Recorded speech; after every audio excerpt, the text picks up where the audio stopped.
It's no surprise that, in addition to the texts, nature is revered in many cultures. The message we receive is to safeguard the environment and keep ecological balance.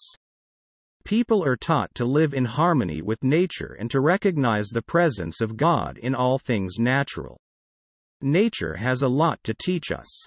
A river never ceases to flow. If it encounters a stumbling block in the shape of hefty rock, the river water fights to get it out of the way or finds another way to proceed. This teaches us to be progressive in our lives and to maintain our battling spirit. Snakes are revered because they consume insects that can harm our crops in the field, therefore protecting the grains for us.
Computers are capable of performing highly complex tasks in all fields of study.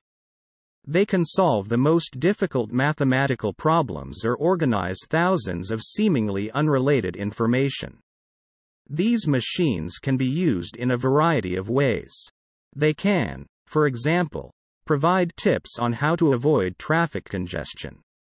The term automation refers to the process of using machines to perform tasks for us. Humans may be able to enjoy greater leisure in the future as a result of automation. The arrival of automation will very certainly have far-reaching social implications. Sir Leon Bagright, an automation expert, pointed out a few years ago that it was a folly to imagine that these machines could think.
The state of being healthy encompasses the physical, mental, and spiritual aspects of one's being. It is the state in which the body and mind are performing their duties properly. Good health allows everyone to be more creative and contribute to society's well-being. He must thus be disease-free. Otherwise, if he does have a sickness, he must receive therapy for the entire body, mind, and soul. To put it another way, a doctor must have a sound approach to his or her patients. In modern days of specialization, doctors just treat a patient's immediate illness, treating it separately. Such a strategy contradicts the traditional adage that prevention is better than cure.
Globalization is a process that allows all countries to expand their markets, increase technological growth, and improve their economies.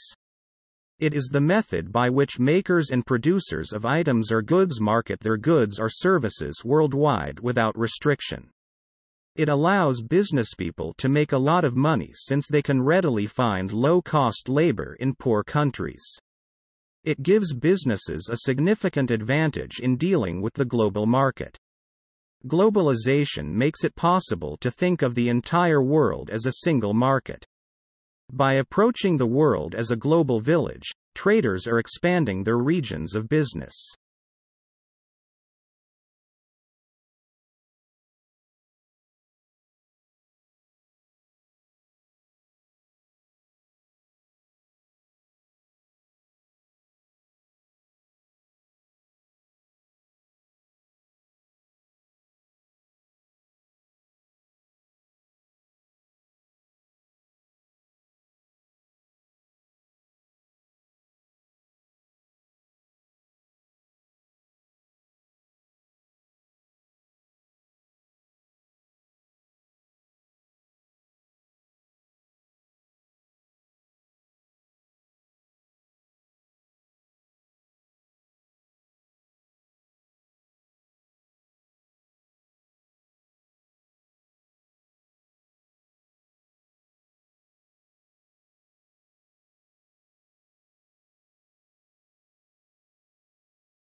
I received an unusual and extremely satisfying gift the other day. I was given a tree, or rather, a half-dozen plants, to be planted on my behalf. I'd been asked to give a presentation to a group. The speaker is frequently given a modest gift after such gatherings. A pen or other useful item is sometimes given as a gift. The gift is frequently in the shape of a plaque or other similar token. Unfortunately, no matter how well intentioned, such gifts are doomed to collect dust in forgotten corners. Which is why I was pleased to be awarded a scroll attesting that trees would be planted in my name on a designated plantation developed for the purpose as part of the Green Movement.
Generation gap refers to the difference in how people of two generations think and perceive things, which leads to behavioral variances and, in some cases, conflict between them. In most families, there is a generation gap between parents and their children. It's not just because of the age difference, it's also because of how parents react to a given situation. Because they are young and undeveloped, children are unable to comprehend their parents' thoughts. Even if they are mature, many parents are unable to empathize with the shifting values and thinking patterns of the modern society. As a result, there is a communication gap between the two generations.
After numerous conflicts, the family finally departs from home, and there is a brief pause as the automobile departs.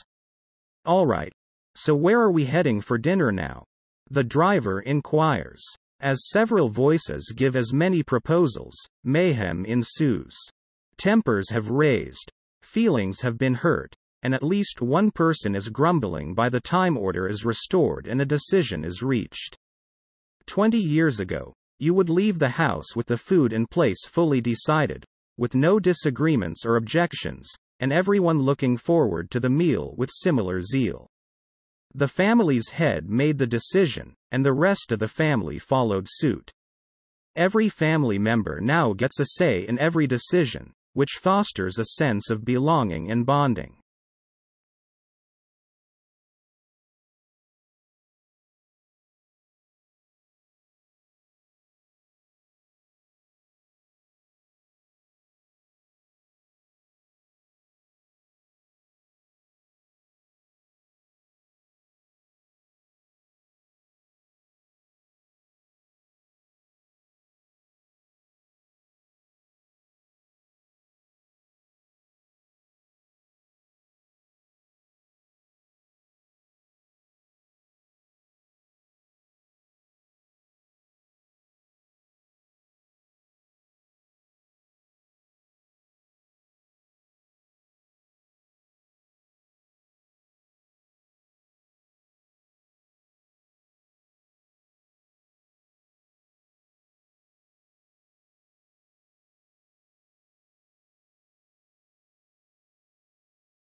Did you know that one of the 7 virtues that have been described as the keys to personal achievement and societal improvement is perseverance, grit, curiosity, thankfulness, optimism, self-control, social intelligence, and zest are the other 6.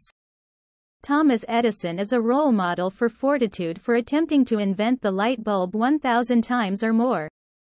You know he succeeded if you're reading this with the lights on in your room. He simply answered that what he had been were not failures when asked why he kept continuing despite his hundreds of failures. There were hundreds of different ways to avoid making a light bulb. This statement displayed not only his grit, but also his optimism in the face of adversity.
Have you ever failed so terribly at something that the concept of trying again was the last thing on your mind?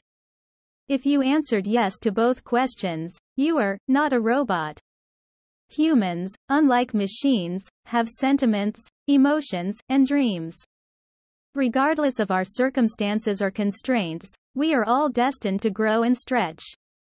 When life is going our way, it's terrific to be thriving and working to make our aspirations come true. What happens, however, if it isn't? What happens if you fail despite your best efforts? Do you give up and accept loss, or do you keep getting up until you're satisfied? Grit is a term used by professionals to describe a person's tendency to persevere and keep going.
Another attraction for visitors to Jammu and Kashmir is the country's first floating post office, which is located on the Dal Lake in Srinagar. The floating post office, Dal Lake, which is said to be the only one of its kind in the world, is housed on an artistically carved maroon houseboat moored on the Dal Lake's western shore. While afloat, you can use this post office to access all of the country's standard postal services. The seal, together with the date and address, is unique to everything sent from the floating post office. It is designed to seem like a boatman rowing a shikara on Dal Lake. This post office is unique in that letters sent from here have a unique design depicting the lovely surroundings of Dal Lake in Srinagar city.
Tucker, a sniffer dog, is assisting researchers in determining why a killer whale population off the northwest coast of the United States is declining.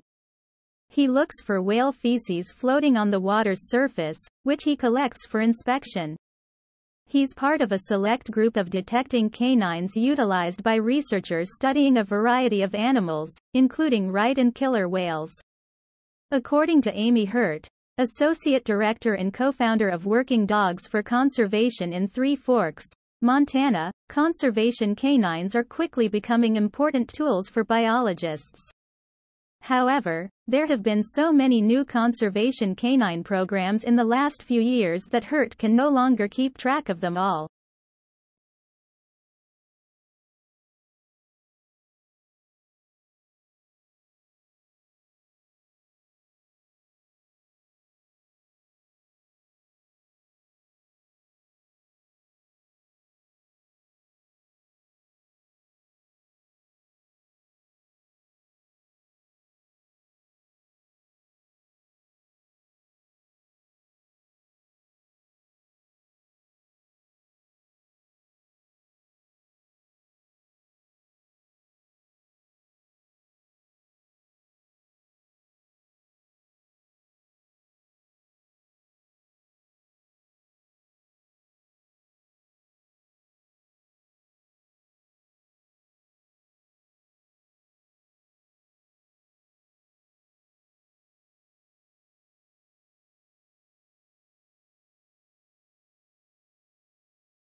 It's difficult to locate someone who have both technical and communicative abilities.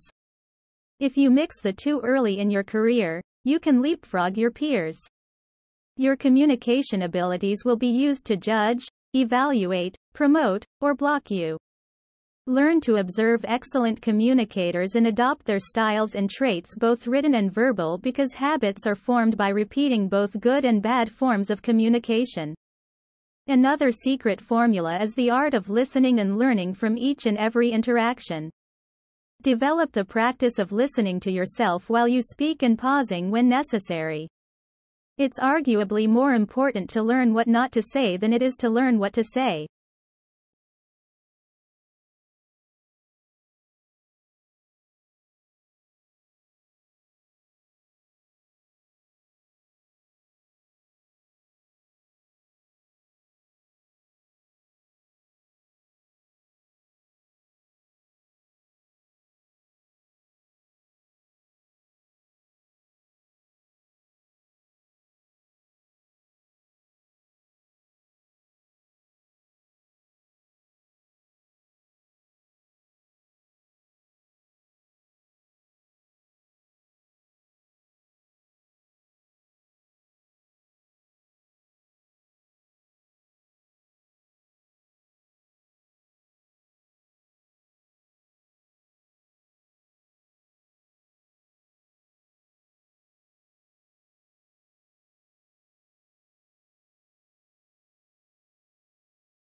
If you are addicted to coffee and your doctor advises you to stop, don't panic. Just keep enjoying the beverage because it isn't all that horrible. According to a new study, a steaming cup of java can outperform fruits and vegetables as an antioxidant source. According to several research, coffee is the most abundant source of antioxidants in the American diet, and both caffeinated and decaf forms appear to have comparable antioxidant levels. Antioxidants have been linked to a variety of possible health benefits, including protection against heart disease and cancer. However, according to Vinson, a nutritionist, the effects of antioxidants are ultimately dependent on how they are absorbed and utilized in the body.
Schools usually schedule one topic, such as history, for the first period, when everyone in the class does nothing but history, and another subject, such as math, for the second period, when you do nothing but arithmetic. But things were different here. The teacher created a list of all the difficulties and questions in the disciplines to be covered that day at the start of the first period. Now, start with whichever of these you prefer, she would offer. So it didn't matter if you started with history, math, or something else. Someone interested in composition may be writing something, while someone interested in chemistry may be boiling something in a flask over an alcohol burner behind you.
Even highways, as you can see, have markers that provide safety margins while driving. If we go over one side, we'll end up in the ditch. If we cross the middle line, we risk getting killed. And we value lines like this because they help us stay secure. We don't often appreciate how crucial lines are in keeping us secure. I'm not proud of it, but for the first 20 years of my working life, I ignored my limits. I was physically miserable the majority of the time. I know I have boundaries and that I've crossed them, I used to tell myself, but I'm going to disregard them and see how long I can get away with it. I visited doctors and tried everything I could think of to feel better, including medicines, vitamins, natural cures, and everything else I could find.